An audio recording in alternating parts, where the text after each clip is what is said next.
নতুন তাৎপর্য নিয়ে শুরু হলো বইমেলা। অমর 21 বইমেলা উদ্বোধন করেছেন অন্তর্বর্তী সরকারের প্রধান উপদেষ্টা ডক্টর মোহাম্মদ ইউনূস।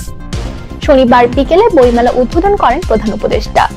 উদ্বোধনী বক্তব্য তিনি বলেন, এবারের বইমেলা নতুন তাৎপর্য নিয়ে শুরু হয়েছে। আশেপাশের দেয়ালগুলো যেন ঐতিহাসিক দলিল হিসেবে কাজ করছে। উদ্বোধনী অনুষ্ঠানে বিশেষ অতিথি হিসেবে উপস্থিত ছিলেন সংস্কৃতি বিষয়ক উপদেষ্টা মোস্তফা সরয়ার ফারুকী। অনুষ্ঠানে সভাপতিত্ব করেন বাংলা একাডেমির সভাপতি অধ্যাপক আবুল কাশেম ফজলুল হক। স্বাগত বক্তব্য দেন বাংলা একাডেমির মহাপরিচালক মোহাম্মদ আজম। এবারের বইমেলার প্রতিপাদ্য বিষয় জুলাই গণ অভ্যুত্থান, নতুন বাংলাদেশ নির্মাণ। এবারের বইমেলায় মোট 708টি প্রকাশনা প্রতিষ্ঠান অংশ নিচ্ছে।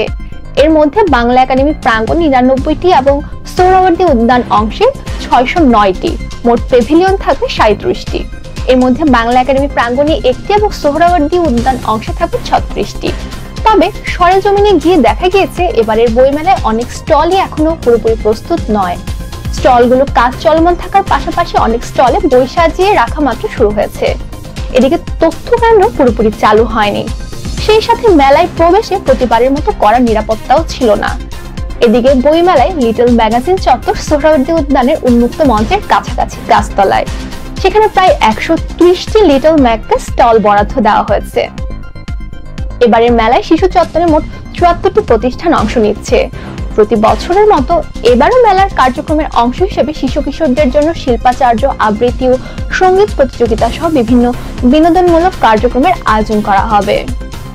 8 ও 15 ফেব্রুয়ারি বাদে শুক্র ও শনিবার বেলা 11টা থেকে দুপুর 1টা পর্যন্ত চলবে বিশেষ শিশু প্রহর।